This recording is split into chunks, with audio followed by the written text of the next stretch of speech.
Vamos a empezar la clase de hoy y pues quedamos que hoy era la última clase. Veamos el tema de zapatas, hagamos un ejemplo y platiquemos de el examen, el segundo examen parcial y en caso de que requieran reponer un examen en el global, ¿cómo le vamos a hacer?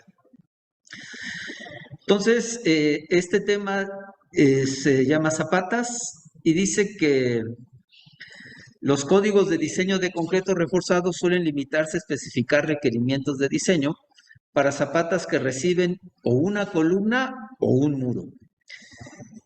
Esto es, dice, normalmente dan especificaciones para el diseño de zapatos. Normalmente no se dan especificaciones para el diseño de zapatas que deban apoyar más de una columna. Entonces, hay un curso de cimentaciones aquí en la carrera y a ese curso le Profesor, toca. ¿Sí? no está compartiendo pantalla. Ah, gracias, gracias, gracias. Este,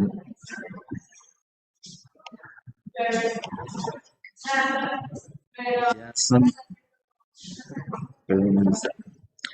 Bueno, entonces hay un curso especializado en cimentaciones, entonces vamos a ver lo que nos toca a nosotros, que es aprender a diseñar una zapata que soporte o una columna o un muro.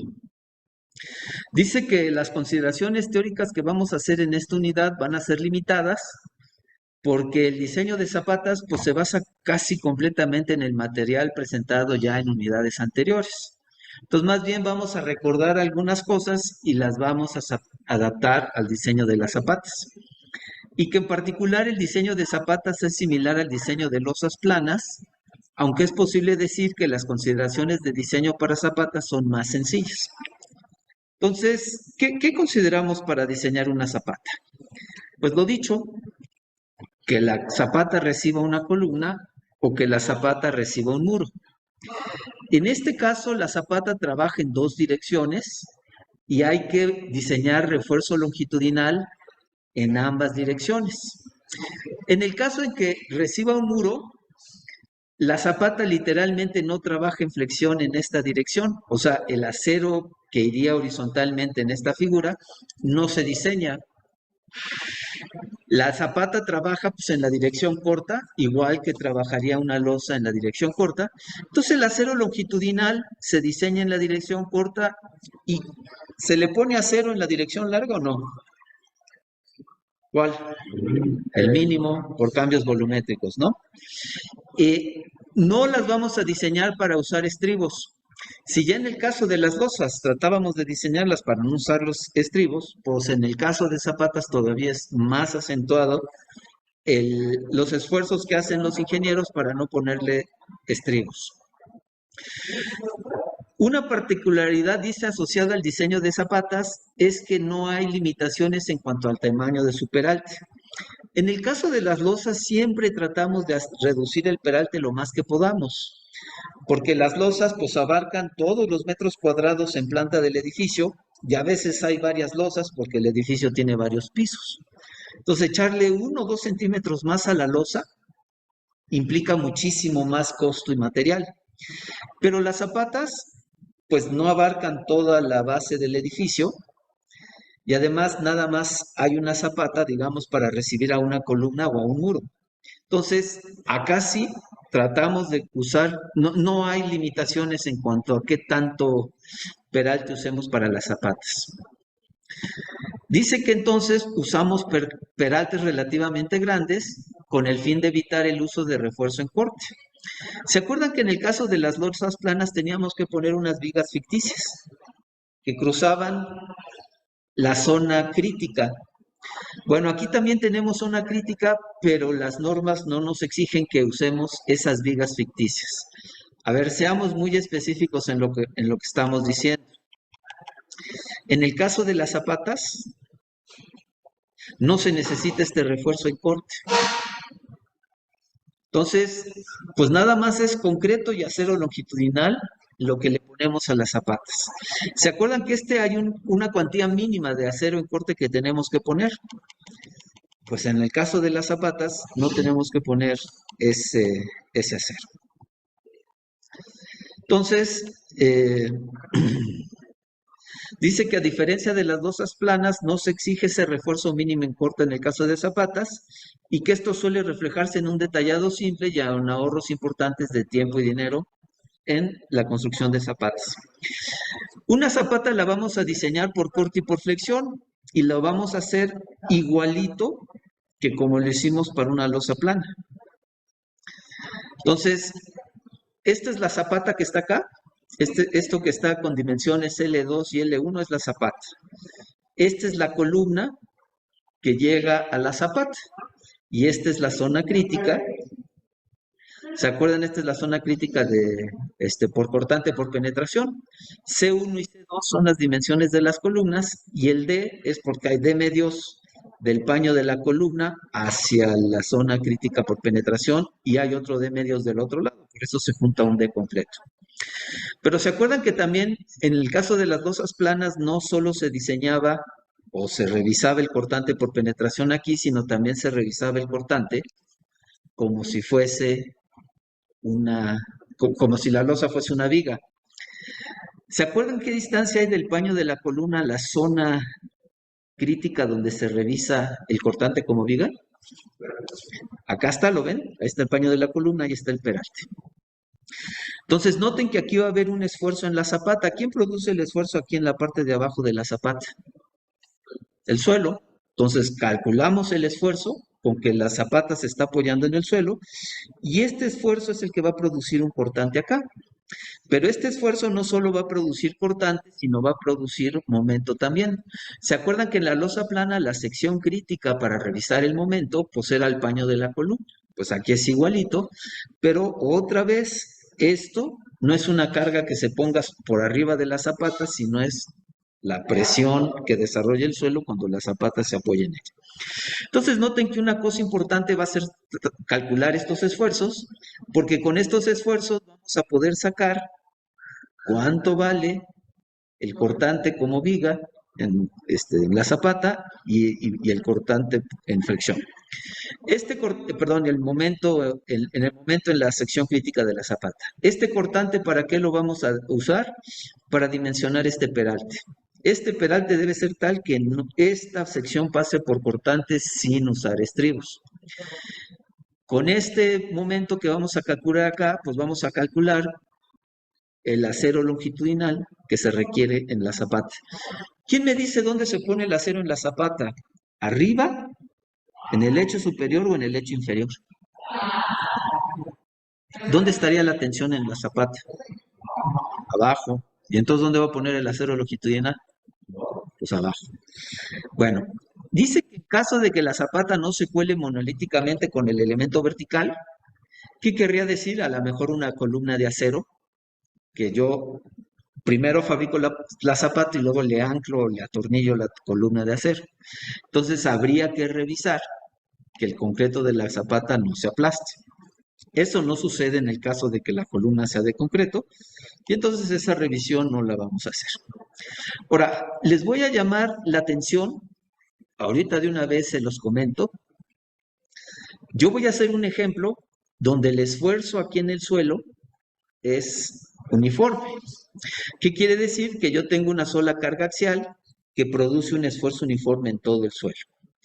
Pero si yo le pusiera un momento a la columna que baja la zapata, por ejemplo, ¿se acuerdan que hicimos unos ejemplos de unos tanques de agua que le poníamos una fuerza y esa fuerza cortante acá en la masa de arriba producía aquí un momento en la base? Bueno, pues este momento va a producir esfuerzos de esta naturaleza. Van a ir variando linealmente de un extremo al otro de la zapata y de un lado van a ser de compresión y del otro lado van a ser de tensión. Entonces, a ver, ¿cómo se les ocurre que se podría calcular este esfuerzo? Imagínense que yo conozco esta carga P. ¿Cómo podría calcular este esfuerzo? ¿Quién me dice? ¿Cómo? P entre el área de contacto, el área de la zapata. Y a ver, ¿a quién se le ocurre cómo se calcularía este esfuerzo?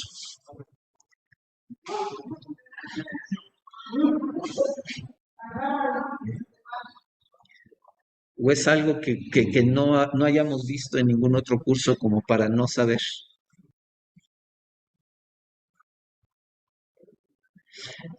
Sería como una ¿Cómo? bonito por la ¿no? ¿Cómo se llama esa ley que está? Es la ley de la escuadría.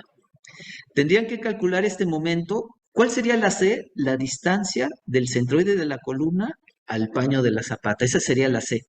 ¿Y la I cómo sería? Pues sería el momento de inercia de esta figura.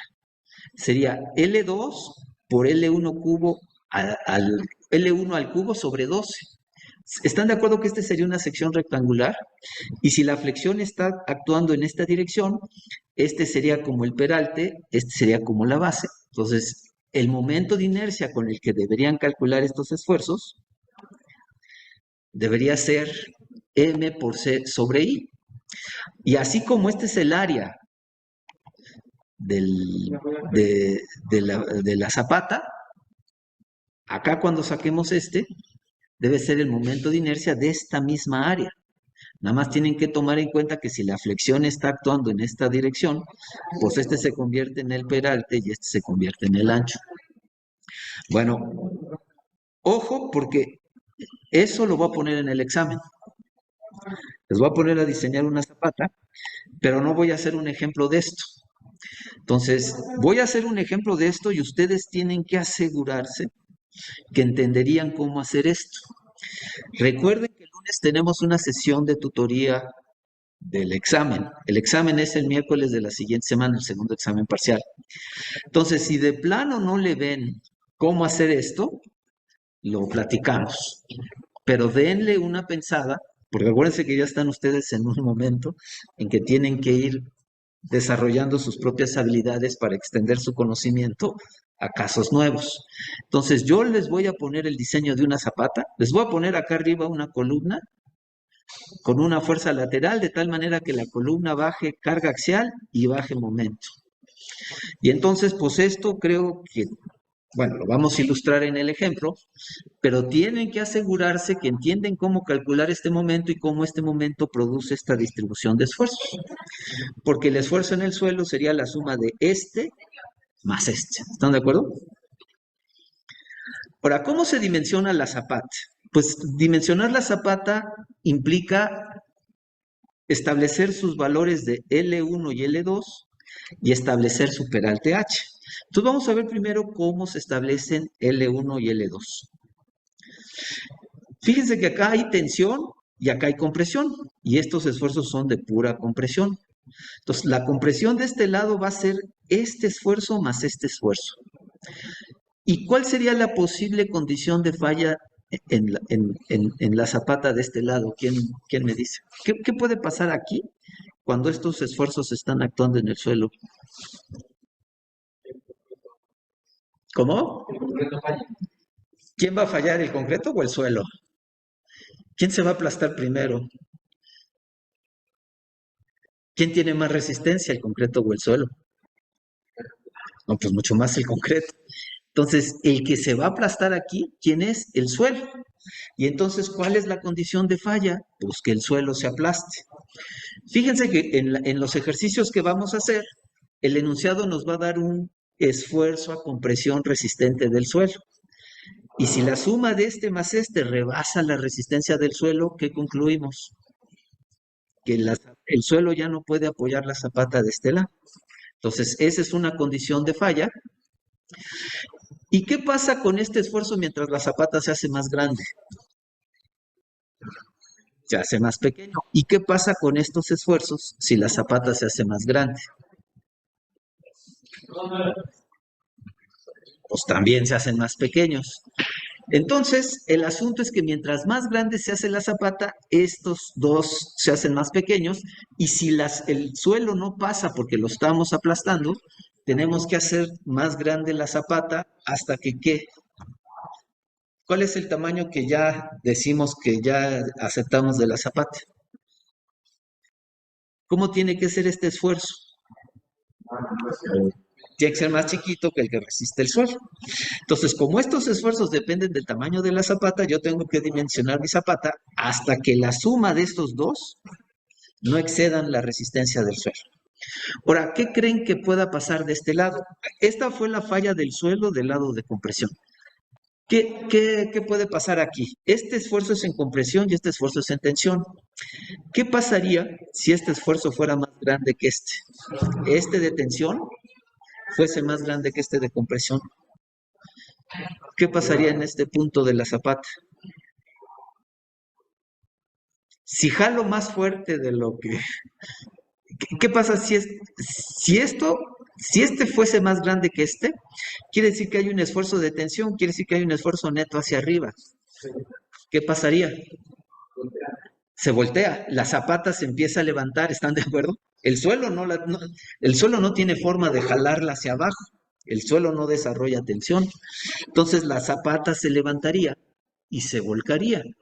Entonces, ¿cuál es la condición de seguridad? Que este esfuerzo no exceda de este. Porque si este esfuerzo de tensión excede de este, la zapata se va a empezar a levantar y no queremos llegar a esa condición. Entonces, justamente, esas son las dos revisiones que se hacen. Que el esfuerzo derivado en compresión, derivado de la carga, esta P que está acá,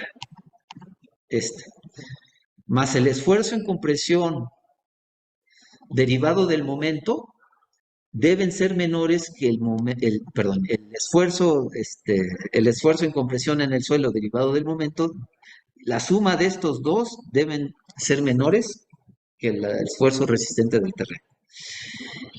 Y este esfuerzo en compresión, debido a la carga P, tiene que ser mayor que el esfuerzo en tensión derivado del momento. Si esto no se cumple, entonces la zapata no tiene suficiente tamaño. Las dos condiciones se cumplen a la larga cuando llegamos al tamaño correcto de la zapata. Entonces, si empezamos con una zapata con menos área de la que requerimos, pues a lo mejor estas condiciones no se cumplen y vamos a ir incrementando las dimensiones en planta de la zapata hasta que se incrementan. La tercera dimensión de la zapata, pues es su peralte. Y dice acá que hay dos condiciones que vamos a tener que con las que vamos a revisar este peralte. El cortante por penetración y el cortante como viga. Y el chiste es diseñar la zapata para que no requiera refuerzo. Bueno, ¿qué dicen nuestras normas? Pues dice que debe revisarse la capacidad de la zapata en flexión y en corte, y que el espesor mínimo del borde de la zapata no debe ser menor que 15 centímetros. A veces las zapatas no son de peralte constante. A veces el peralte de la zapata va variando. ¿A dónde creen que necesitarían más peralte y hacia dónde podrían hacer más pequeño el peralte? ¿Más peralte aquí hacia el centro y disminuir el peralte hacia los extremos? ¿O más peralte en los extremos y disminuirlo hacia el centro? ¿A dónde se maximizan las fuerzas cortantes y los momentos? Aquí. ¿Están de acuerdo? Noten que la sección crítica pues es esta. Acá no hay momentos, ¿están de acuerdo? El cortante, acá no tengo cortante y se va incrementando el cortante de la zapata de aquí hacia adentro. Entonces, a veces, en México casi no se hace, pero a veces acá podemos empezar con un peralte más grande e irlo haciendo más pequeñito conforme nos vamos moviendo al extremo. Pero lo que dicen nuestras normas es que si hacemos eso, el peralte mínimo en el extremo tiene que ser por lo menos de 15 centímetros. También dice que la sección crítica por flexión se considera en el paño en el caso de elementos de concreto reforzado. Eso es lo que dijimos, es lo que la norma nos está diciendo, que si tuviese yo una columna, el diseño por flexión lo debo hacer con el momento que calcule aquí con el paño de la columna. Pero también la norma nos reconoce que pudiese ser que lo que llegase a la zapata no fuese una columna de concreto, sino fuese un muro de piedra o de tabique. Entonces, en caso de que estemos calculando con un muro de piedra o de tabique, entonces dice que la sección crítica para sacar momentos pues es entre el paño y el eje centroidal del muro. Ojo que ustedes tienen un muro de concreto. Están diseñando un muro de concreto y entonces van a tener que diseñar para el proyecto una zapata así. Ojo que van a tomar un metro unitario de zapata y lo van a diseñar en esta dirección. ¿Cómo van a sacar los elementos mecánicos en su zapata? Pues así, trabajando en una sola dirección, así van a sacar el cortante y así van a sacar el momento. Lo van a hacer por momento de ancho, por metro de ancho, y así van a armar toda la zapata a todo lo largo. Pero la pregunta es si el muro de concreto es de concreto. Vean lo que dice aquí. ¿A dónde está la sección crítica en flexión? A ver, ¿en qué caso caería su muro de concreto del proyecto de la tarea 3? ¿En el A o en el B? A dice que es a paño en el caso de elementos de concreto reforzado. Y B dice que es a la mitad del paño y el eje del muro en caso de muros de piedra o de tabique. Entonces, ¿a dónde calcularían ustedes su momento crítico? En el paño. ¿Por qué? Porque el muro es de concreto reforzado. ¿Están de acuerdo? Esto solo aplica si el muro fuese de piedra o de tabique, pero no están diseñando un muro ni de piedra ni de tabique para su bodega. Entonces van a caer en el A, lo que quiere decir que tendrían que calcular el momento conforme a esta figura. Ustedes van a tener que sacar este esfuerzo. Ahorita platico. Bueno, el lunes sobre todo vamos a platicar mucho más de eso. Pero dice que en zapatas con refuerzo en una dirección y en zapatas cuadradas reforzadas en dos direcciones, el acero a flexión debe espaciarse uniformemente. Acabamos diciendo en la unidad anterior que en las losas planas teníamos que ir juntando mucho más acero en cierta parte de la losa. ¿Se acuerdan en qué parte de la losa poníamos muchísimo más acero? En la porción de la losa que va justo sobre la línea de columna, ¿se acuerdan? Y luego lo vamos espaciando un poquito más y luego lo vamos espaciando un poquito más y lo vamos espaciando más hacia los bordes de las franjas centrales. En el caso de las zapatas no hay que hacer eso. Vamos a poner el acero mucho más uniforme que en el caso de una losa plana. Dice que en zapatas rectangulares con flexión en dos direcciones, cuando la zapata recibe una columna, el refuerzo paralelo al lado mayor debe distribuirse uniformemente. Entonces, siempre, si hubiese un lado mayor de la zapata, el refuerzo va distribuido uniformemente. Digamos, en dirección paralela a ese lado. Pero paralelo al lado menor, dice que hay que distribuirlo en tres franjas. Una franja central de ancho A1, donde dice que A1 es la dimensión del lado corto y A2 es la dimensión del lado largo. Debe colocarse una cantidad correspondiente a 2 a 1 entre A1 más A2. Acuérdense que estos son los largos de la zapata. ¿Qué está haciendo la norma?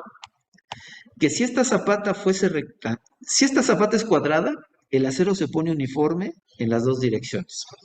Pero si esta zapata es rectangular, en el lado largo, a ver, déjenme mejor hacer aquí, poner una figura para...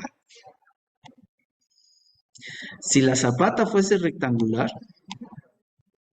vamos a poner aquí una figura de una zapata rectangular.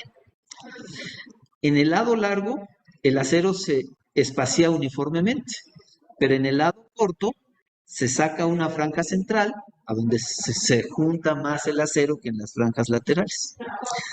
Pero en esta franja central el acero está uniformemente espaciado y en estas franjas laterales también estaría uniformemente espaciado. ¿Qué tanto acero había que ponerle entonces en esa franja central? Este porcentaje. Este porcentaje, como podrán entender, pues es mayor que el 50%, y entonces, pues normalmente la franja central va más armada que los extremos de la zapata. Y dice que entonces el resto debe distribuirse en las dos franjas extremas. Ahora, en lo que se refiere al diseño por corte, dice que la zapata debe revisarse conforme a lo especificado para losa plana, como viga ancha y por penetración.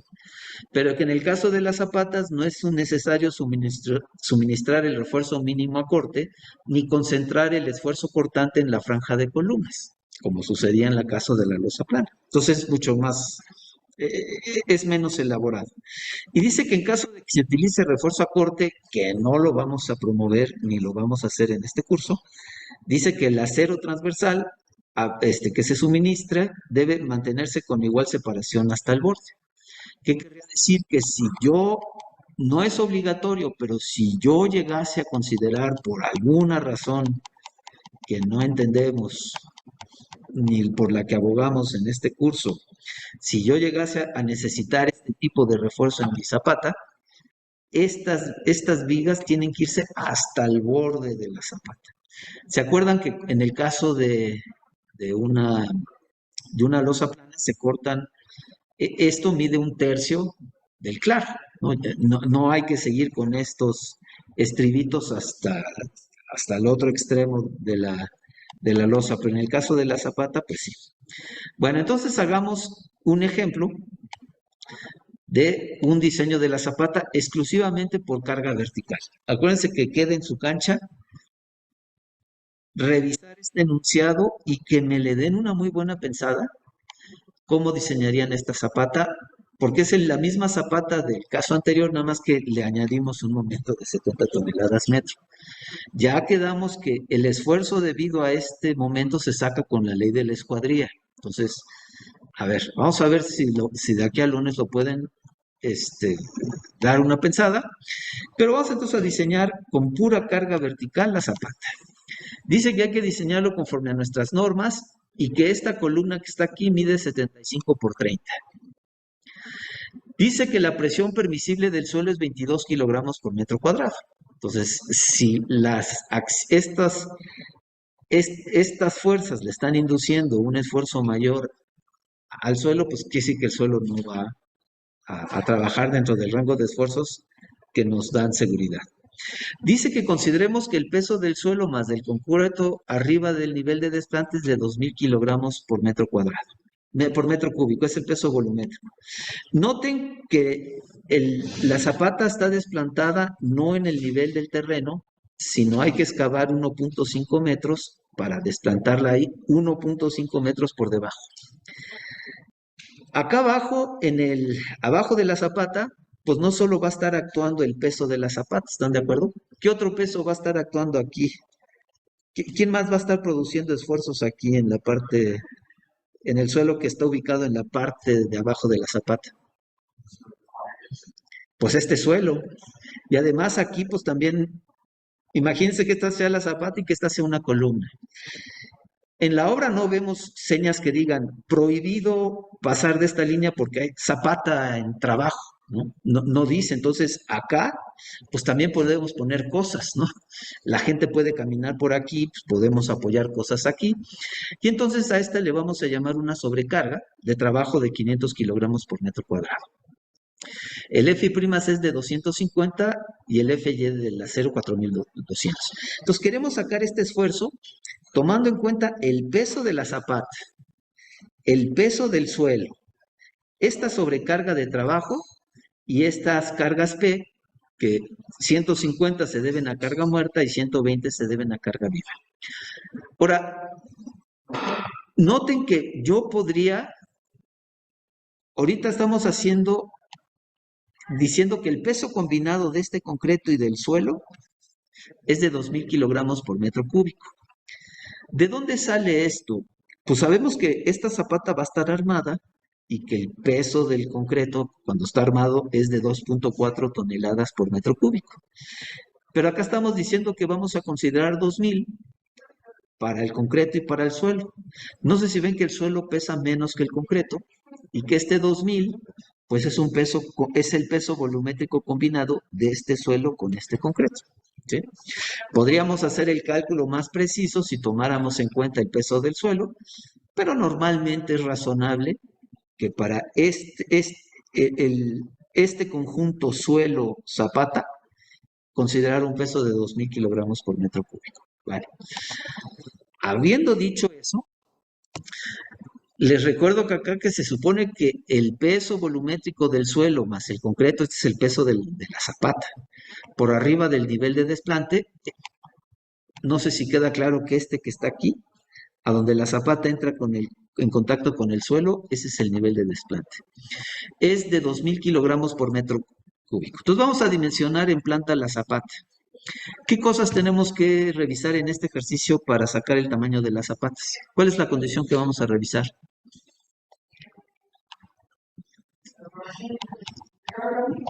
¿Aplica esta condición? ¿O cómo aplica esta condición? Nada más tendríamos este, ¿están de acuerdo? ¿Aplica esta condición?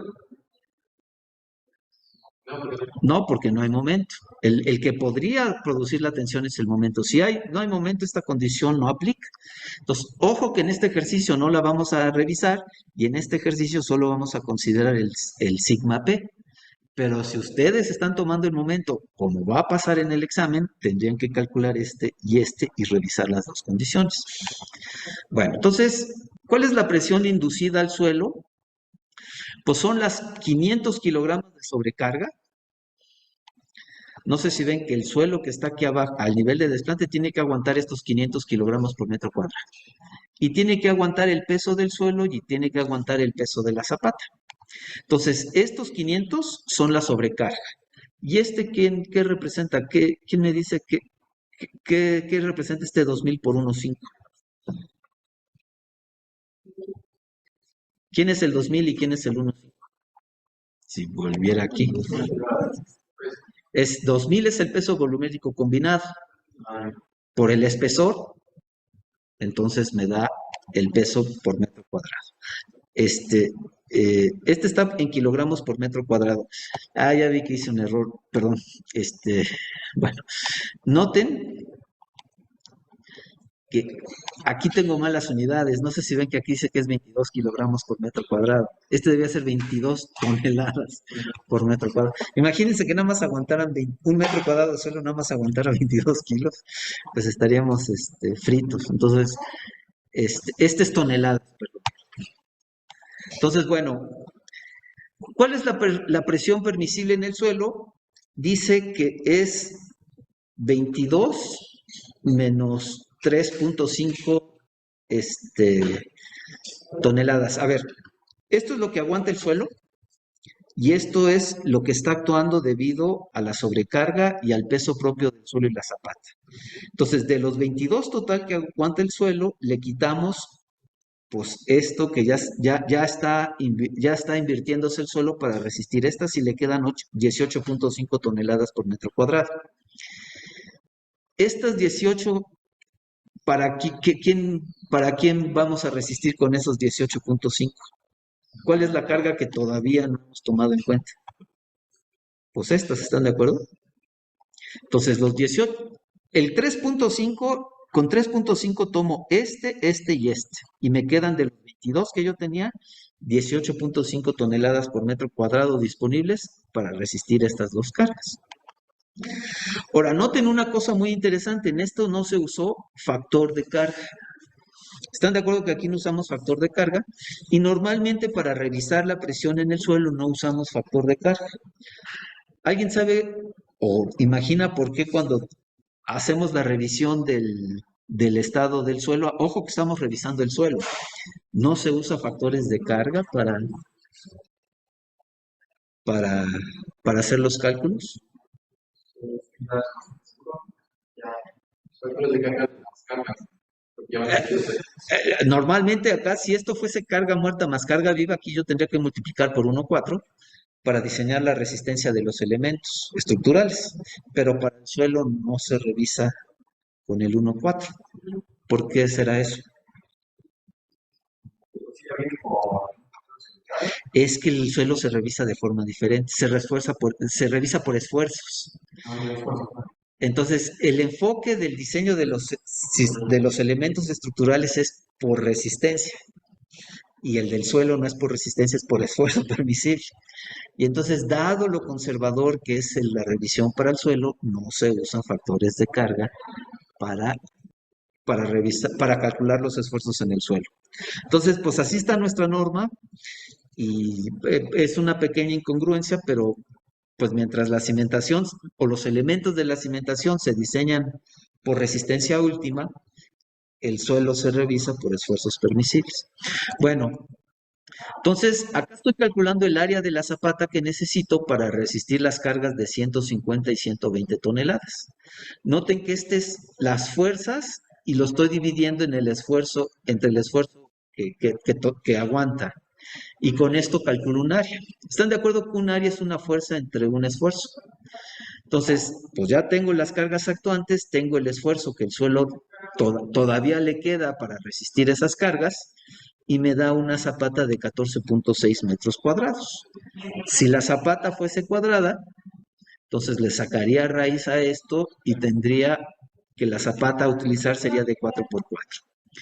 Ahora ya voy a diseñar la zapata y noten que aquí sale el 1,4. Y acá está el 1,4. Noten que para para el diseño de la zapata sí vienen los factores de carga. Solo para la revisión del suelo no se usan los factores de carga. Entonces, ¿qué estoy calculando aquí? 150 más 120 por 1,4 entre 16. ¿Qué representa esto? El esfuerzo que al nivel de desplante está produciendo ¿quién? Estas cargas. ¿Y esto quién es?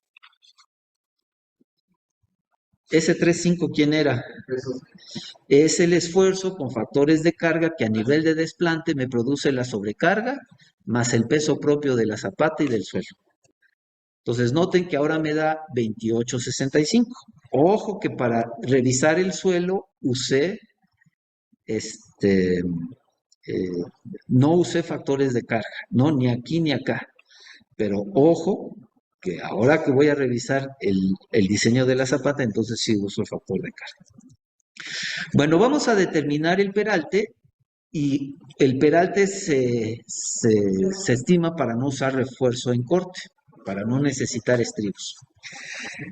La zapata en corte la vamos a revisar primero como cortante por penetración. A ver, voy a proponer un peralte de 80 centímetros y un recubrimiento de 10 que me da un peralte efectivo de 70. Porque estoy usando un recubrimiento mucho más grande que lo que hemos usado en el resto del curso. ¿Sí está bien o no está bien?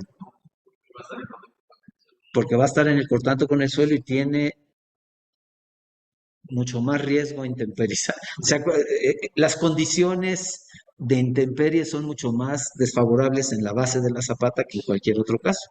Entonces, en Ciudad de México usamos recubrimientos más grandes a la zapata para protegerla contra el intemperismo, dadas las condiciones tan agresivas que tiene nuestro suelo.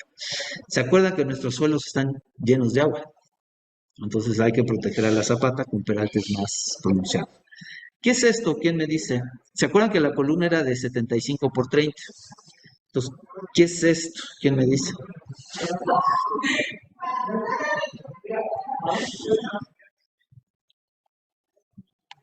Pues si la columna es de 75 por 30, esta sería 75 más un peralte y este sería 30 más un peralte, ¿están de acuerdo? Pero habría dos de este lado, dos lados de este y dos lados de este. Estoy calculando el perímetro de la sección crítica por penetración.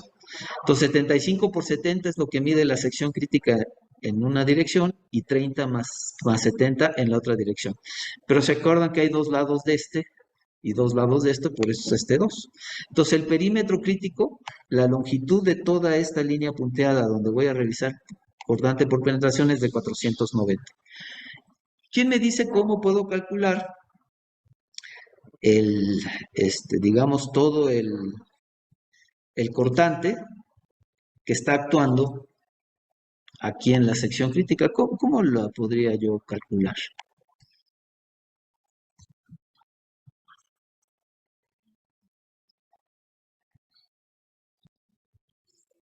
Acuérdense que yo quiero calcular, pues, cuánto vale el esfuerzo cortante aquí, porque lo quiero calcular, lo quiero comparar contra el esfuerzo cortante resistente del concreto. Quiero que el puro concreto, el esfuerzo cortante resistente del concreto aquí en esta superficie crítica por penetración sea más grande que el actuante. Entonces, primero estoy calculando el actuante. ¿Cómo lo calcularía? ¿Están de acuerdo que ya tengo ¿cómo se llama? Un esfuerzo actuando en la base de la zapata? ¿Cuánto vale? Pues es este 28,65. Es este, ¿están de acuerdo? Y luego, entonces, ¿qué hago con ese esfuerzo para sacar cuánto vale el cortante actuando aquí? ¿Cómo le hacemos en el caso de la losa plana? Toda esta área, ¿por qué la multiplico? A ver, pues regresémonos en el caso de una zapata, ¿cómo calculábamos esa sección, ese cortante crítico? A ver, se supone, ahí está en esta figura. ¿Quién interpreta esta figura en el caso de una losa plana? Porque estamos haciendo lo mismo. ¿Cómo se calculaba el cortante actuante en esta sección crítica de la losa plana?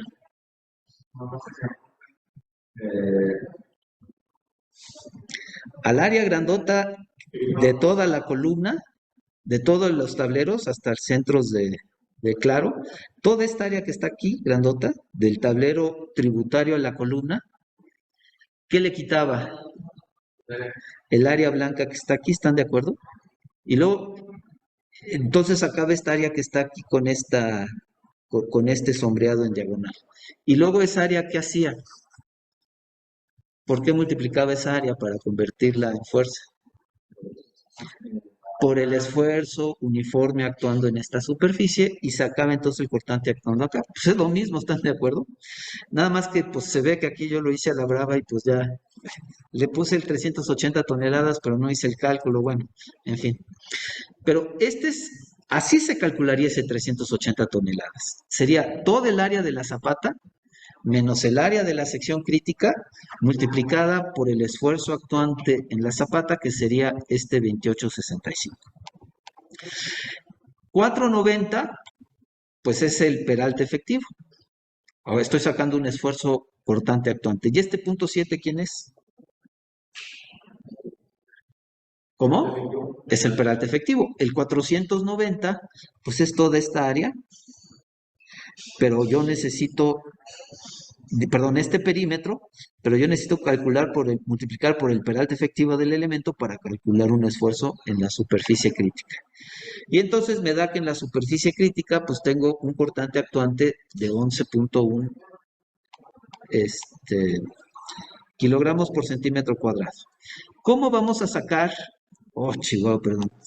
Es que espérame un tantito porque estoy poniendo aquí el control de la computadora. Bueno, este es el cortante actuante en la sección crítica.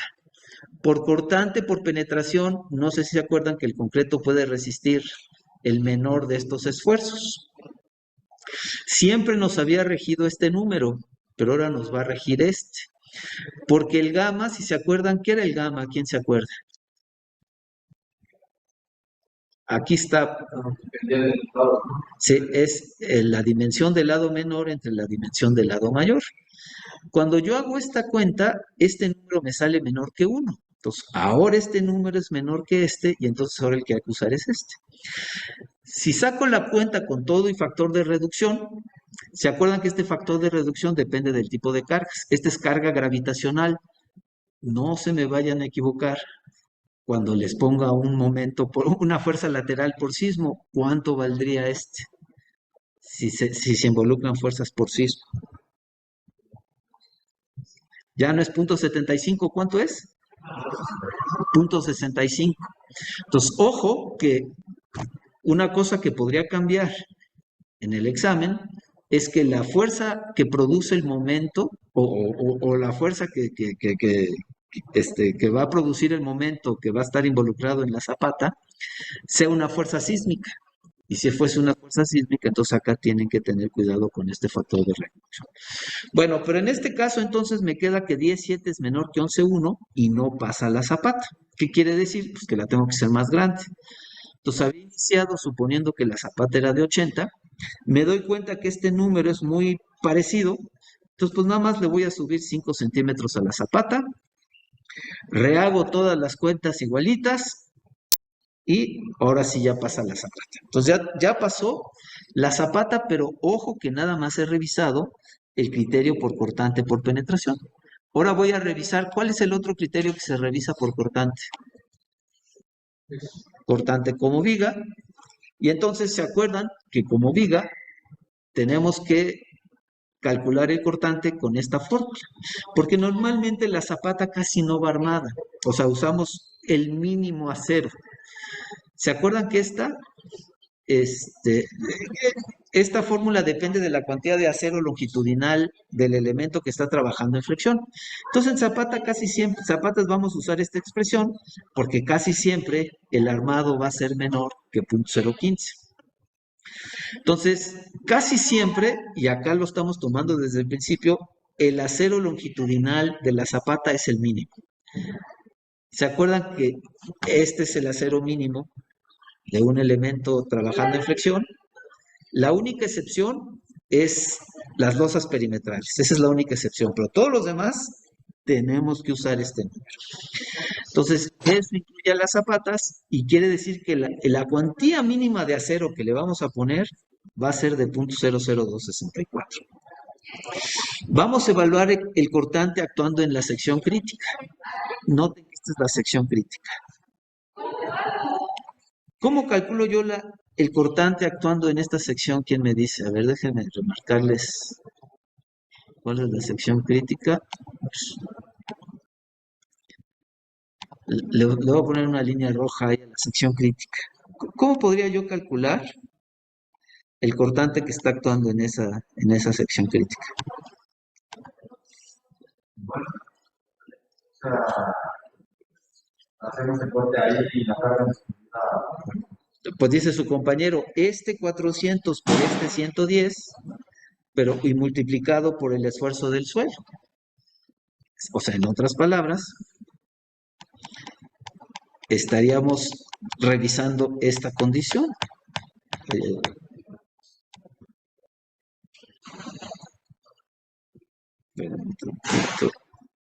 Estaríamos revisando esta condición usando el esfuerzo que está empujando en el suelo.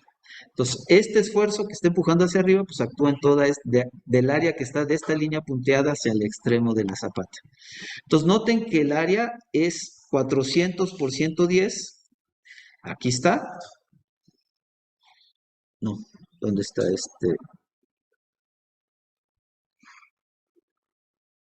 Perdón, aquí, Chihuahua, ya me hice bolas, sería, no, es que acá estamos reponiendo, perdón, es que aquí no pasó la zapata y la estamos, a ver, es 1.1, que es esta dimensión, por 4 metros, que es esta, y por 28.65, que es el esfuerzo del suelo. Entonces, estamos haciendo lo que nos dijo su compañero. Saquemos el área de este rectángulo y multipliquémoslo por la presión de diseño del suelo, que es 126.1 toneladas. Ahora, ¿qué tanto cortante resistimos aquí? Si se acuerdan, en el caso de una losa plana había que concentrar más cortante en la franja central que en las extremas, pero dice nuestra norma que en el caso de las losas zapatas, todo el cortante se considera uniformemente distribuido en toda la sección.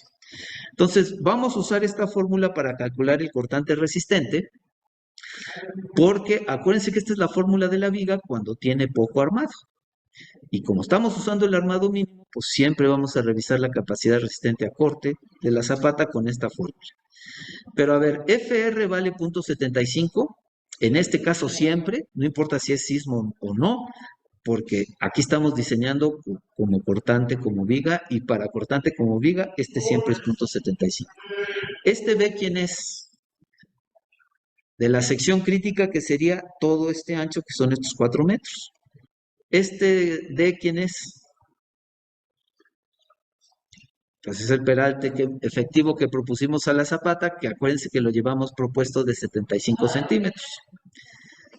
Punto 2 más 20 ρ, o sea, aquí en lugar de esta ρ le sustituyo 0.00264 y me da 0.25. O sea, este 0.25 es la suma de estos dos, ya sustituyendo la cuantía mínima aquí en el ρ. Y si se acuerdan, el F'C, pues es 250. Y calculo el cortante resistente que me da el puro concreto en toda esta sección y me da 89.9. ¿Pasamos con ese peralte o no? Pues no, porque están actuando 126.1 toneladas y nada más tenemos 89 para resistir. Entonces, tendríamos que ir corrigiendo el peralte. Yo lo hice, digamos, quizás más paulatinamente. Noten que aquí tenemos un peralte de 85. Pues le subía 90 y no pasó, le subía 1 metro y no pasó. Y entonces, en lugar de estar poniéndole todas las iteraciones, pues aquí ya les pongo finalmente el peralte que sí pasó, que fue de 1,10. ¿Se acuerdan que el recubrimiento es de 10? Ya discutimos por qué tan grande. Y el peralte efectivo es de 100.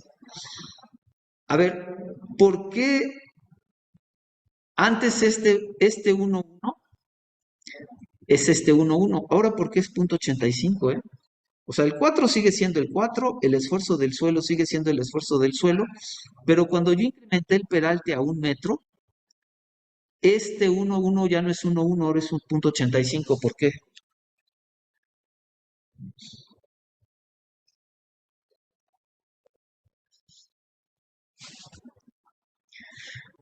¿A dónde está la sección crítica en la que se mide, en la que se calcula el corte? A un peralte. Antes el peralte era de 75, ¿están de acuerdo? Pero ¿qué pasa? Que ahora el peralte es de 100. Entonces, a ver, ¿cómo se calculó este 110 para este 1,1? ¿Cómo se calculó inicialmente? Noten que estamos diseñando la zapata del lado del 30 hacia el borde. ¿Se acuerdan que del otro lado mide 70? Pero la distancia de 70 hacia el borde es más pequeñita que de 30 hacia el borde. Quiere decir que los cortantes van a ser más grandes en esta dirección que en esta dirección. Pero a ver, ¿cómo salió este 1,10? Del centroide de la columna hacia el borde de la zapata, ¿cuánto mide? ¿Se acuerdan cuánto mide la zapata? Es de 4x4 la zapata. O sea, la dimensión de aquí a acá son 4 y de aquí a acá son 4 para que el suelo no se aplastara, ¿se acuerdan? Bueno, entonces, si la zapata mide 4 metros en total, ¿cuánto vale del centroide de la columna al borde de la zapata? 2 metros. ¿Cuánto hay del centroide de la columna al paño de la columna? 15. ¿Y este 75 de dónde salió? Era el primer peralte que propusimos. Los 15 más 75 son 90 centímetros, que para los 2 metros les da este 1,10. Pero si ahora este no mide 75, ¿ahora cuánto mide este? Es 1 metro. Entonces son 15 y 1 metro son 115. Para 2 metros, ¿cuánto me da? Que son estos 80,85. Ven que este no es igual a este, porque al incrementar el peralte, la sección crítica se mueve. Tiene que estar un paño y al estar a un peralte del paño y al cambiar el peralte, pues esta sección crítica se mueve y entonces me da este 0,85. Bueno, entonces por esto el cortante actuante baja 97,4 y cuando hago mi recálculo para ver cuánto resiste mi concreto, pues me da 119,9. Noten que está un poquito sobrada la zapata. Este ya se hizo mucho más grande que este. Quizás le podría bajar 5 o 10 centímetros para que esto casara un poquito mejor, pero bueno, así como está pasa. A ver, vamos a hacer el diseño por flexión. Lo primero es que yo tengo que calcular el momento que actúa aquí. Y lo puedo hacer por metro de ancho o lo puedo hacer para toda la sección. O sea, en otras palabras, yo me puedo tomar 1 metro de ancho de esta sección crítica o yo puedo tomar toda la sección crítica. En el caso de momento, ¿se acuerdan que la sección crítica está al paño de la columna? Noten que acá está de 30 centímetros y de aquí hasta acá hay un 85. ¿Por qué? Porque de aquí a acá hay 15 centímetros del centroide de la columna y toda la zapata del centroide hasta el extremo mide 2 metros. Entonces la diferencia entre 2 metros y 15 me da este 85. Ojo que la zapata tiene un peralte efectivo de 1 metro y 10 centímetros de recubrimiento. ¿Cómo podríamos calcular con esta distribución de esfuerzos el momento crítico aquí? ¿Quién me dice cómo se haría el cálculo?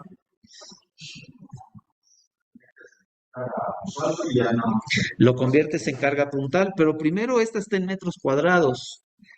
Y antes de convertir esto a carga puntual, la necesito tener en toneladas metro, no en toneladas por metro cuadrado. Entonces, ¿qué hago? Bueno, puede ser por 1 metro o por 4 metros. Yo aquí usé 4 metros. ¿Qué representa este 4 metros? es el ancho total de la zapata. ¿Qué quiere decir? Que estoy calculando el momento en todo el ancho de la zapata. Pero si ustedes están usando, si usaran un metro, quiere decir que están sacando el momento en un metro de zapata. ¿Sí? Entonces, este corresponde a todos los 4 metros de la zapata en la dirección perpendicular a la figura. Entonces, noten que multiplico por 4 y entonces esta ya me quedó de 114 toneladas por metro. ¿Cómo convierto este 114,6 toneladas por metro, que es esta? ¿Cómo la convierto en una carga concentrada? ¿Cómo? Por el largo, que es un 85. Y entonces aquí tengo mi carga concentrada ya aquí a la mitad de este. Y luego, ¿cómo saco el momento? Es la distancia no, la distancia de una sección crítica ¿Y cuánto es esa? Si es 185 esta distancia total, ¿cuánto es la distancia de la sección crítica a mi fuerza concentrada aquí? Ajá, entonces no sé si ven que acá está el 114,6 por el 1,85 para sacar la carga concentrada y luego un 1,85 entre 2 para sacar el brazo de palanca de la carga concentrada a la sección crítica. Y me da 196 toneladas metro en toda la zapata.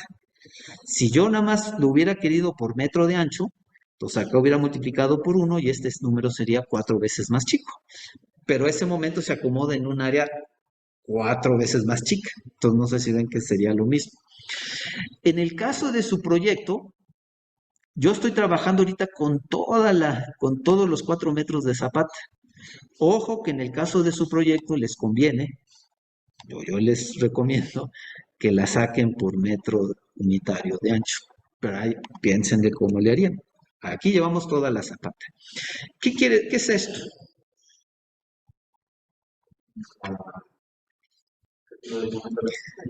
Según de una viga, pero la estamos diseñando como viga. ¿Se acuerdan que supusimos que íbamos a usar el refuerzo mínimo? Hacemos los cálculos para usar esta fórmula. Este ρ mínima lo convierto en un valor de Q y me da 0.0522.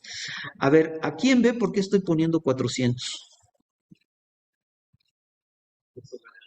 Porque es el ancho completo de la zapata y yo saqué el momento para todo el ancho de la zapata. Si hubiera trabajado desde antes con un metro unitario de zapata, ¿cuánto valdría esto? 100, ok. Este 100 al cuadrado, ¿quién es? Es el peralte efectivo al cuadrado, el F'C, la Q, no sé qué, y me sale 388,9. Ojo que este es el momento resistente y vamos a compararlo con el momento actuante. ¿Pasamos o no pasamos? Miren, hay 196 actuando y resistimos casi 390. ¿Pasamos o no pasamos? De calle, no sé si vieron que pasamos con el refuerzo mínimo. Las zapatas siempre pasan con el refuerzo mínimo. Entonces, vale la pena que cuando vamos haciendo estos cálculos, no sé si ven que acá, cuando hicimos estos cálculos, pues sencillamente propusimos que le íbamos a poner el refuerzo mínimo para poder calcular este cortante resistente. Pues las zapatas siempre pasan, como son tan peraltadas, siempre pasan con el acero mínimo. Entonces, pues desde el principio lo podríamos proponer así. Pero ahora hay que convertir esto al acero al área de acero longitudinal. ¿Se acuerdan que el área de acero longitudinal es la cuantía por B por D? Entonces, la cuantía, pues es la cuantía mínima. Ya vemos que pasamos, pero por mucho. ¿El B cuánto vale? ¿Quién me dice y por qué? 400, pero el acero que voy a sacar van a ser para los 4 metros de zapato, ¿están de acuerdo? Y el peralte efectivo son 100 y me dan 105,6 centímetros cuadrados. ¿Cómo puedo calcular o cómo puedo pasar vamos a usar barras del 8.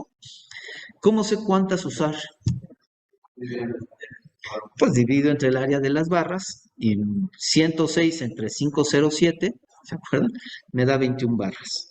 Si tengo 4 metros para acomodar 21 barras, pues las espacio a 20 centímetros. Y hay que revisar el desarrollo del acero a partir de la sección crítica, pero claramente lo vamos a cumplir. ¿A qué me refiero? El acero tiene que fluir en la sección crítica.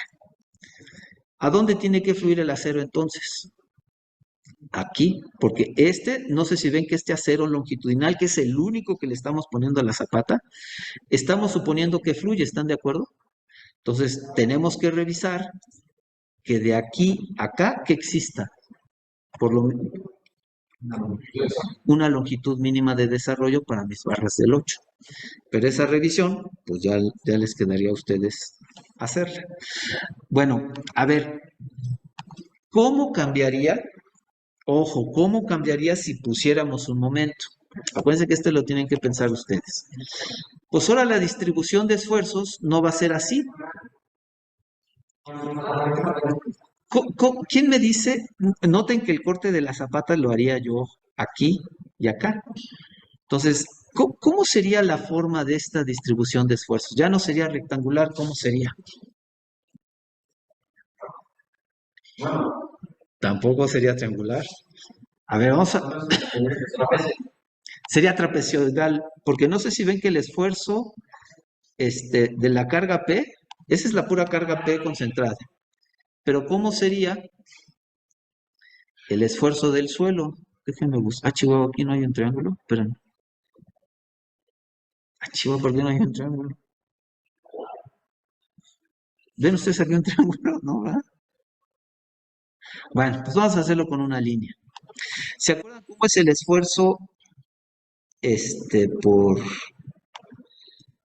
por el momento? Sería así y sería así.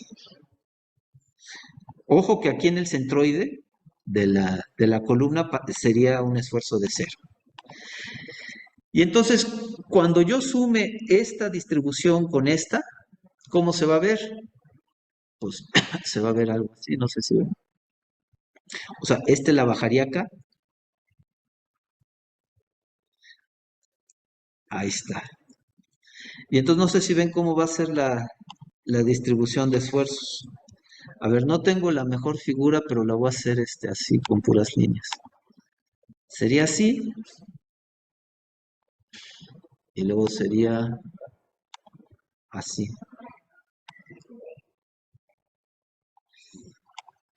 ¿Están de acuerdo? O sea, aquí, sobre el esfuerzo base debido a las cargas de compresión, le aumento la compresión del lado de compresión y le quito la tensión del lado de tensión. ¿Están de acuerdo que esta línea no se puede subir por acá arriba? ¿Por qué no se puede subir esta línea por acá arriba? Porque habría tensión y quedamos que eso no se vale. Entonces, lo máximo que puede suceder es que aquí el esfuerzo sea 0, entonces una distribución triangular, o que aquí haya un poquito de compresión. Pero ojo que la superficie crítica de la zapata está aquí. A flexión estaría aquí, ¿están de acuerdo? Entonces, poniéndoselas acá, pues estaría como por acá. ¿Qué quiere decir? Que la distribución de esfuerzos sería esta y esta. A ver, déjenme ponerle una línea más. A ver, déjenme recortar todo para que quede. Entonces,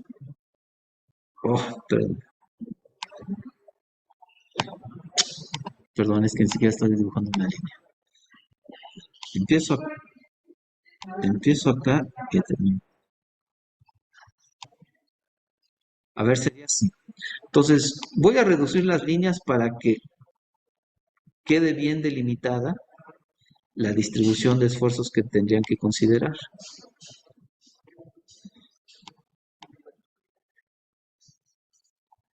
Sería así la distribución de esfuerzos. Y esta distribución la pueden subdividir a su vez en dos. ¿Cómo harían esto para sacar el cortante y el momento flexionante actuando aquí en la sección crítica? Un cuadrado y un triángulo. La fuerza resultante del rectángulo, pues la hacen exactamente como lo hicimos aquí en el ejercicio, ¿están de acuerdo? Y del triángulo, ojo que tendrían que dividir el área entre 2 y además el centroide del triángulo está a 2/3 de la sección crítica. Entonces, esta distribución la representarían con dos fuerzas concentradas. Y esas dos fuerzas concentradas la usarían para calcular tanto el momento aquí como el cortante acá. ¿Sí les queda claro?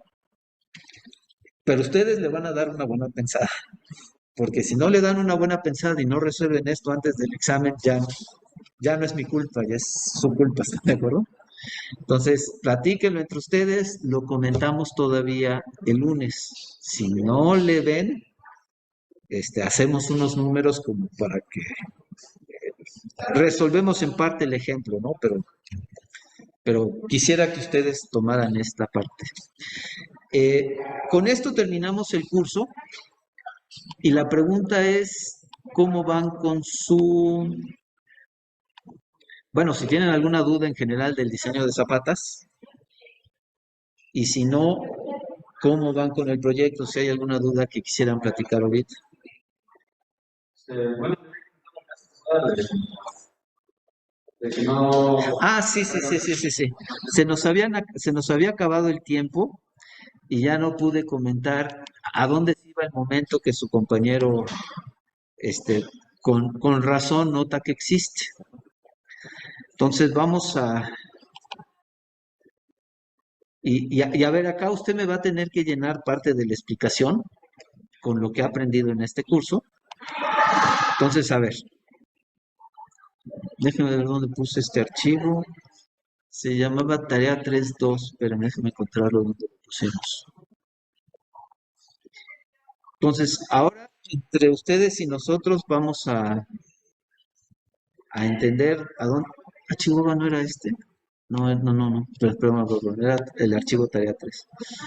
Ando bastante desconcentrado ahí para no estar.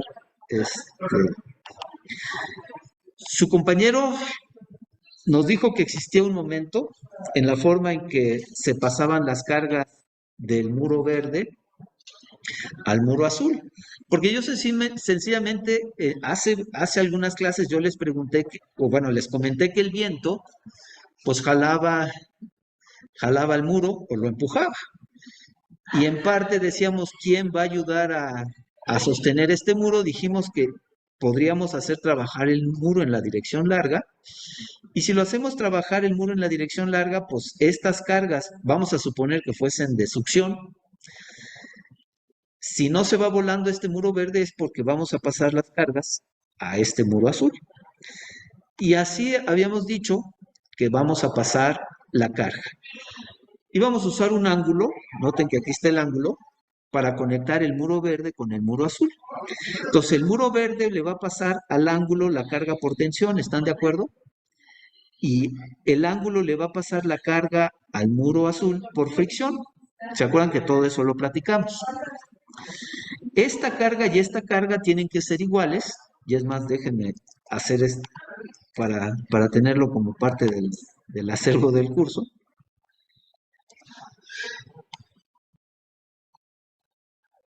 ¿Están de acuerdo que la carga amarilla de tensión, ya una vez que la pasemos al muro azul, pues se tiene que resistir?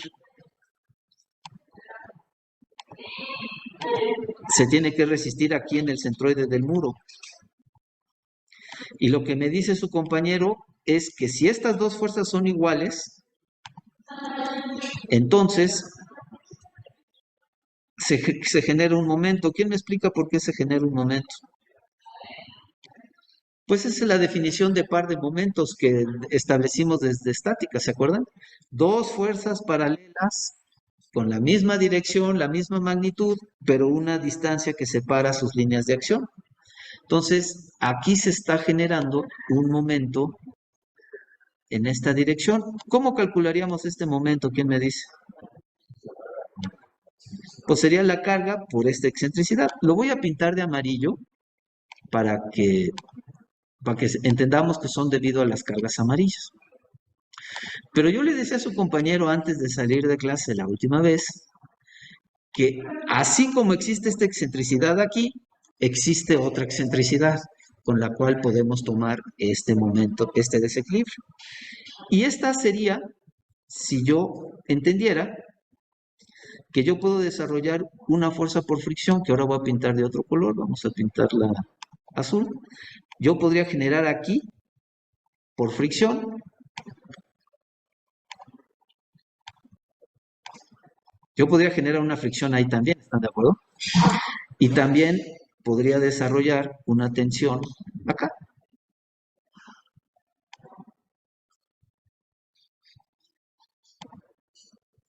Si yo lograra hacer eso, ¿quién me dice de qué sirve? Porque lo autoequilibrio, ¿no? ¿Están de acuerdo que estaría generando otro momento, pero ahora azul?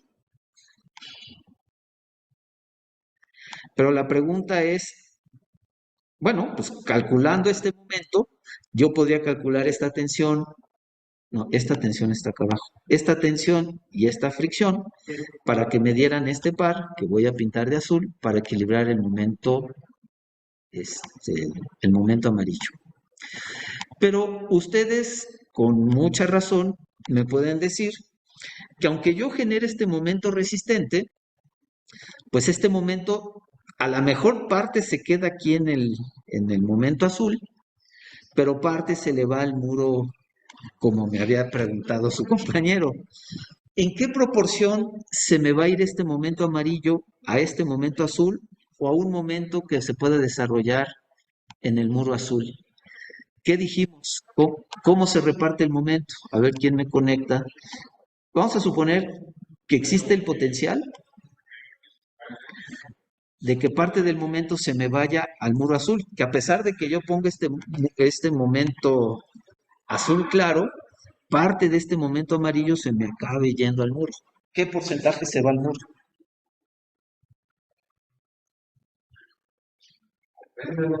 ¿De qué depende?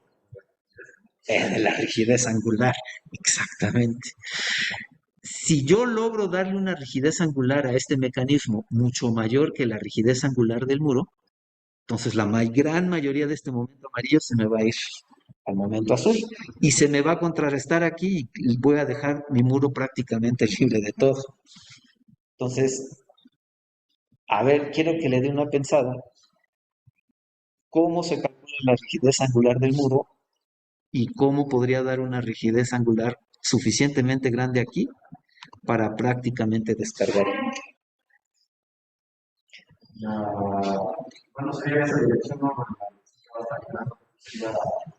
A ver, me lo dice en la siguiente clase. ¿Cómo se calcula la rigidez angular de este mecanismo?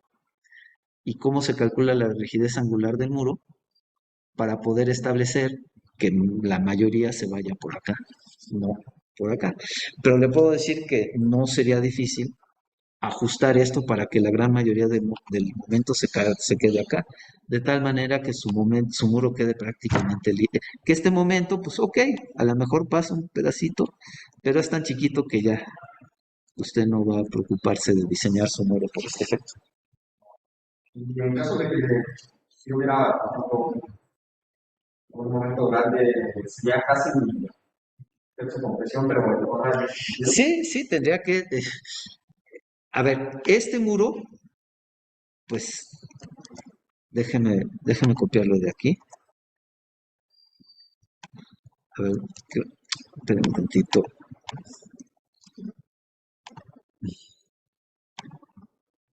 ¿Cómo tomaría usted ese momento? Porque noten que este momento, vamos a decir que este porcentaje de momento, que este momento me dice, ¿qué pasaría si este momento fuese pero verdaderamente grande? Pues podría diseñar este muro, ¿no? Para que tomara, es un momento que está así. Pues no sé si ve que esto se convierte como una especie de losa. Y este es un muro. ¿Quién va a tomar este muro? ¿Cómo armaría este muro para tomar este momento? Déjame ponérselo así. O sea, voy a acostar el muro y este momento, te voy a dar un giro para que, pues no sé si ve que este momento estaría, híjole, no sé, bueno, estaría produciendo, ¿dónde estaría produciendo tensión? O sea, esta cara del muro es esta. ¿Cómo sería el diseño de este muro? Este momento, ¿cómo lo podría tomar? bueno, ¿Dónde armaría? ¿Dónde pondría el acero para tomar este momento? Abajo. Que sería, tendría que ubicarlo, ¿dónde quiere decir abajo? Acá, ¿está de acuerdo? Pero está de acuerdo que esto sería como una especie de losa y que la puede armar para tomar ese momento y que este momento realmente sería chiquito porque esta excentricidad sería chiquita. Pero si no quiere gastar dinero en nada, pues aquí lo toma aquí directamente. Es más barato tomarlo acá, pero si no, pues diseña su muro para que tome el momento. No sería un problema. El asunto es que si existe hay que tomarlo, como usted dice, oiga, pues es un momento grande, pues sí hay que tomarlo en cuenta. Lo que estoy diciendo acá es que este momento sería pequeño para nuestro proyecto y además lo podríamos contrarrestar en su mayoría en el mismo ángulo. Entonces, pues ya no nos preocuparíamos de eso. Ya no tendríamos que considerarlo para hacer nada. Sí, gracias. ¿Alguna otra duda? Bueno, yo tenía otra, pero respecto a la próxima. Cuando regulamos el CHU, o, bueno, la era como de definición. Ajá. En ese caso, si fuera igual suficientemente grande, también se aplica Sí, bueno, realmente noten que acá lo que estamos maximizando, déjenme ir a las notas. Si fuese suficientemente grande, ¿cómo se tomaría en cuenta? Entonces, no, es que hicimos un ejemplo, déjenme acordarme cuál era, creo que fue el 6.2. Ah, porque aquí hay una cosa que todavía tienen que resolver, ¿eh? No, perdón, vamos a buscar el enunciado del problema 6.2. Este. ¿Cómo la tomaría en cuenta si esa tensión o esa fuerza fuese suficientemente rápida? Grande, perdón. ahora nada más la aplicaría ahí. La aplicaría aquí y entonces aquí en este modelo pues habría una fuerza aquí. Ahora, acuérdense cómo son las combinaciones de carga de la norma. Aquí tenemos que hacer referencia al curso de diseño estructural. ¿Qué tan probable resulta? Porque este es un sismo, perdón, es un viento muy intenso, este es el viento de diseño. Imagínese que usted estuviese diseñando un edificio en Acapulco y la norma le prescribe el sismo de diseño y la norma por separado le define el huracán de diseño o el viento de diseño. ¿Usted combinaría en Acapulco el sismo de diseño y el huracán de diseño? No, ¿Por qué no? porque es importante Es casi imposible. O sea, el sismo de diseño es una cosa muy, muy excepcional. Y el viento, el huracán que da lugar al viento de diseño es una cosa muy excepcional. ¿Qué tan probable es que el día que sucede el sismo tan intenso como lo esperamos en el diseño ocurra simultáneamente con el huracán de diseño? Si un evento es tan improbable que los dos ocurran al mismo tiempo, es muy improbable. Entonces, aquí también tendría que establecer que este es el viento de diseño y es una condición muy improbable. ¿Qué probabilidad hay que esto empiece o hay efectos térmicos extremos justo en el día que hay el viento de diseño? Entonces, ahí tendría que leer la norma del país o de la ciudad correspondiente para ver si esos dos efectos, ¿cómo se llama?, pueden coincidir o no. Porque los dos eventos son altamente improbables. O sea, esto sí se puede dar, pero se puede dar. ¿Cree que tomaríamos en cuenta esto en Ciudad de México? El cambio de temperatura. ¿O dónde en la República se preocuparía de que en el día hubiese mucha calor y en la noche hubiese mucho frío? En el norte. Pero en Ciudad de México las fluctuaciones de temperatura, si lo piensa, vivimos somos muy afortunados en términos de la variación de temperatura en Ciudad de México. Esto no está en Ciudad de México, pero lo que le quiero decir es que habría que ver, según la región, qué tan probable es que estos cambios volumétricos actúen simultáneamente el, con el viento de diseño. Entonces, pues si la norma dice que hay que tomarlo en cuenta, pues ya sabría cómo hacerlo. Pero es muy improbable por esto. Ahora, a ver, de una vez se los planteo porque les va a surgir el tema y sería una cosa que me gustaría que también reflexionaran de aquí al lunes. ¿Se acuerdan cómo hicimos para maximizar el momento en el muro? Consideramos que esto estaba articulado, ¿están de acuerdo? Pero si cuando yo calculo los elementos mecánicos en el muro, considero que esto está articulado, ¿cuánto me va a dar el momento aquí? Y eso es conservador para el diseño de la zapata. Y entonces, ¿cómo van a hacer para diseñar la zapata? Esto sirve para maximizar el momento en el muro, pero minimiza el momento en la zapata. Entonces van a tener que cambiar algo para poder maximizar el momento en la zapata. ¿Están de acuerdo que eso no se puede dar simultáneamente? No, esto no puede estar simultáneamente articulado y empotrado. Pero así le vamos a hacer para maximizar las acciones de diseño en los diferentes elementos. Entonces, este lo van a usar luego para calcular el momento en la zapata. ¿Cómo van a considerar su condición de apoyo para maximizar el momento en la zapata? Empotrado. Empotrado van a reducir el momento en el muro, pero van a maximizar el momento en la zapata. No pueden ocurrir simultáneamente los dos, pero en este proyecto con eso estamos cubiertos de todo contra todo, ¿están de acuerdo? Entonces, ojo que a veces se hacen extremos de modelado para sacar los elementos críticos en los diferentes elementos y pase lo que pase en la realidad, ni la realidad puede rebasar una condición ni le puede rebasar la otra. Entonces han diseñado una estructura a prueba de todo. Entonces echen una pensada cómo van a sacar este momento. Es una viga que está empotrada aquí y articulada acá. Piensen si en algún curso les dieron elementos suficientes para sacar este momento aquí. Si me dicen que lo van a hacer por computadora, pues les diría que se alejan del espíritu de haber resuelto todo esto a mano, porque noten que todo el análisis lo estamos haciendo a mano, ¿están de acuerdo? Todo el análisis lo estamos haciendo a mano, que era parte de lo que queríamos. Entonces vean cómo se calcularía este momento aquí, porque ese es el momento de diseño de la zapata. Y depende de esta carga y depende, cuando movamos esta carga aquí va a haber un momento. Y depende de esta carga. Y si pusiera la otra carga aquí, también dependería de la otra carga de tensión acá arriba.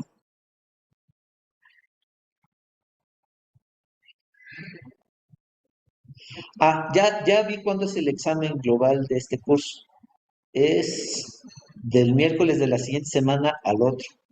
O sea, si lo vemos, ya sabían eso, ¿no?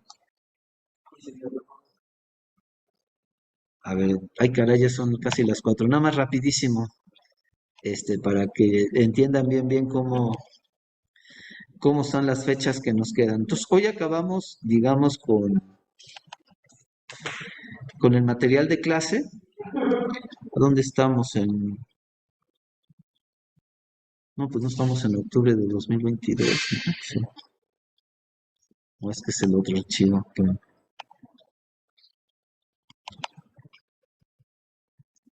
A ver, estamos aquí, ¿no?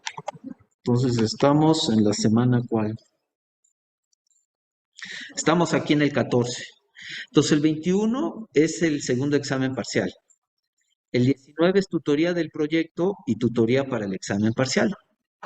Y el 28 se entrega el proyecto, la tarea 3, y se repone cualquiera de los dos exámenes parciales que ustedes quieran. Hay algunos de ustedes que no necesitan reponer el primer parcial, pero hay algunos de ustedes que sí necesitan reponer el primer parcial.